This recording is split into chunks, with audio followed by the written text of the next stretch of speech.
저는 게노베파의 시간에 대해서 하려고 하는데요. 전쟁은 역사를 쭉 지내오면서도 있었고, 지금도 세계 곳곳에서 이렇게 벌어지고 있는데, 이 책에도 그 역사를 살아가는 한 개인으로서, 그리고 어머니이자 여성으로서 그 전쟁이 인간에게 주는 참혹함과 삶에 주는 생존과 죽음에 대해 주는 영향에 대해서 게노베파의 삶을 통해서 되게 현실적으로 보여주고 있거든요. 그래서 저는 그런 삶에 저도 여성이자 이런 개인으로서 그런 삶에 공감이 되어서 게노베파의 시간에 대해서 낭독을 하도록 하겠습니다. 게노베파의 시간. 게노베파는 끝강에서 흰 속옷을 빨고 있었다. 너무 추워 양손이 얼얼하고 감각이 없었다. 태양을 향해 양손을 번쩍 들어 올렸다. 손가락 사이로 멀리 예수코틀레가 보였다. 그녀는 로크 성인의 경당을 지나 시내 쪽으로 향하고 있는 4대의 군용 트럭을 보았다. 트럭들은 성당 근처의 밤나무 저편으로 자취를 감췄다. 게노베파가 양손을 다시 물속에 담그자마자 어디선가 총소리가 들려왔다. 강의 거센 물살이 그녀의 손에서 침대 시트를 빼앗아 갔다. 산발적으로 들리던 총성은 어느 틈에 연타로 바뀌었고 게노베파의 심장도 덩달아 쿵쾅거리기 시작했다. 그녀는 강물에 휩쓸려 떠내려가는 새하얀 시트를 건지기 위해 양동이를 내던지고 강둑을 따라 달렸다. 하지만 시트는 순식간에 모퉁이를 돌아 자취를 감췄다. 예스코틀의 상공에서 연기가 피어오르고 있었다. 게노베파는 여전히 멀리 있는 자신의 집을, 한쪽에 내팽개쳐진 속옷이 담긴 양동이를, 화염에 휩싸인 예스코틀레를 무력하게 바라보았다. 그녀는 미시아와 아이들을 떠올려 보았다. 양동이를 챙기러 뛰어가는데 입술이 바짝바짝 탔다. 예스코틀레 성모님, 예스코틀레 성모님. 그녀는 몇 번을 되뇌면서 절망적인 심정으로 강 건너편에 있는 성당을 바라보았다. 성당은 전과 다름없는 모습으로 그 자리에 서 있었다. 공유지로 트럭들이 들어왔다. 군인들이 트럭 하나에서 내려 2열로 줄을 맞춰 섰다. 또 다른 트럭의 덮개가 열리면서 다음 차례의 군인들이 내려왔다.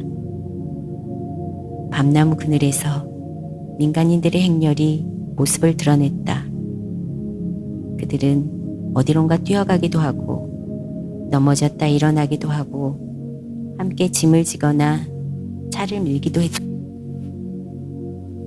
군인들은 민간인들을 차에 억지로 태웠다.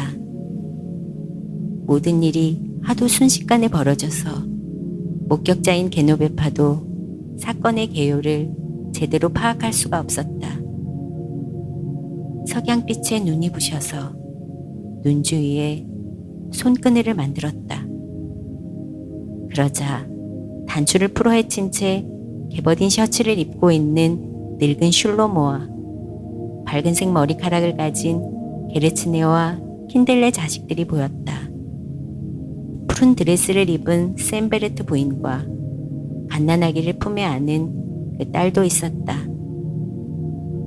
사람들의 부축에 의지해서 간신히 걷고 있는 몸집이 작은 랍비도 있었다.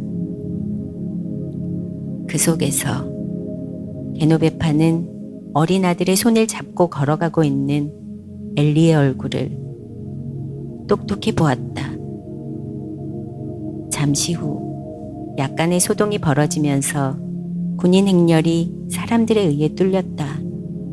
그러자 사람들이 사방으로 흩어져 도망치기 시작했고 이미 트럭에 태워진 이들은 거기서 뛰어내렸다. 게노베파는 눈을 가늘게 뜬 채 총구에서 화염이 뿜어져 나오는 것을 보았다. 곧이어 울려 퍼진 요란한 기관총 소리에 귀가 먹먹해졌다. 그녀가 절대로 눈을 떼지 못했던 한 남자의 형상이 다른 수많은 사람과 마찬가지로 비틀거리더니 바닥에 고꾸라졌다. 게노베파는 양동이를 집어던지고는 강물 속으로 들어갔다. 물살이 치맛자락을 휘어감고 다리를 잡아당겼다. 얼마 후 지쳤다는 듯 총소리가 멈추었다. 흑강 건너편에 도달한 게노베파가 망연자실한 채로 강둑에 서 있을 때 사람들로 꽉 찬 트럭 한 대가 출발했다. 두 번째 트럭으로 사람들이 조용히 올라탔다. 게노베파는 그들이 서로에게 손을 내밀며 탑승을 돕는 모습을 보았다. 군인 한 명이 쓰러져 있는 사람들을 향해 총을 쏴서 확인 사살을 했다. 두 번째 트럭도 출발했다. 땅바닥에 누워있던 사람 하나가 벌떡 일어나더니 강 쪽으로 달려가려 했다. 게노베파는 그녀가 미시아와 동갑내기 친구이자 샌베르튼의 식구인 라엘라임을 알아챘다. 품에는 갓난아기가 안겨 있었다. 군인 한 명이 무릎을 꿇더니 침착하게 그녀를 조준했다. 라엘라는 한동안 비틀거리다가 쓰러졌다. 군인이 달려가 그녀를 발로 밀어서 돌아눕히는 것을 게노베파는 보았다. 군인은 아기를 싼 새하얀 포대기를 향해 총을 한 방 더 쏘고는 트럭으로 돌아갔다.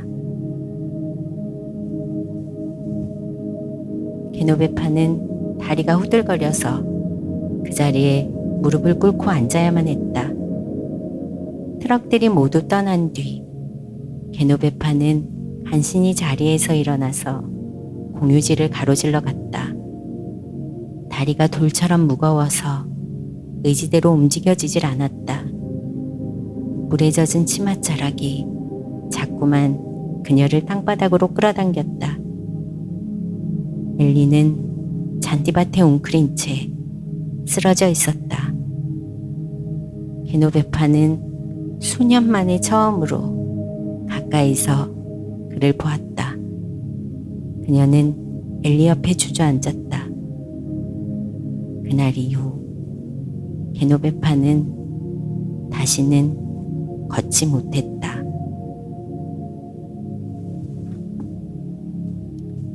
네, 제 낭독은 여기까지입니다.